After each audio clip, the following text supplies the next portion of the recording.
Kung isa kang babae na natatakot mag-workout dahil ayaw mong magkamasal, panoorin mo tong video na to.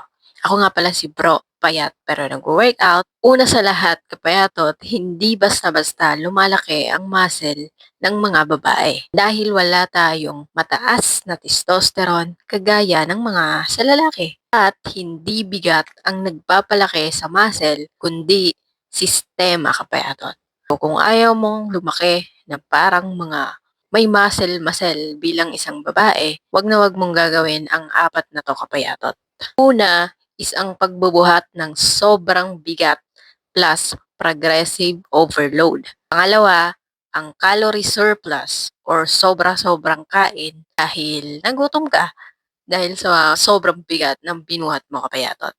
Pangalawa, yung sapat na tulog plus recovery. Ang apat is yung super consistent ka ng months and years, kapayatot. So, kung wala lahat yan, hindi ka lalaki ng kagaya ng iniisip mo, kapayatot. At kung ayaw mo talagang lumaki or mag-bulk, try mo lang magbuhat, kapayatot, ng moderate weights.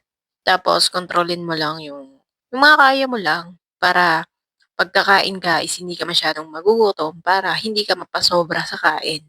So, kung babae ka, kapayatot, lagi mong tatandaan na hindi ka lalaki sa pagbubuhat, kundi mas gaganda ka pa nga, kapayatot. Dahil ang pag-workout ng isang babae is mas hinuhubog nito yung katawan at mas pinapaganda yung katawan mo, kapayatot. At kapag itinabi ka sa maganda na hindi naman nag-workout at nagsiselfon lang maghapon, is magsa-stand out ka pa rin, kapayatot. Hindi dahil nagmamayabang ka, kundi dahil sa disiplina na meron ka. So, yun lang, kapayatot. Let's grow together sa Payat Fitness Workout Group and follow for more. Bye!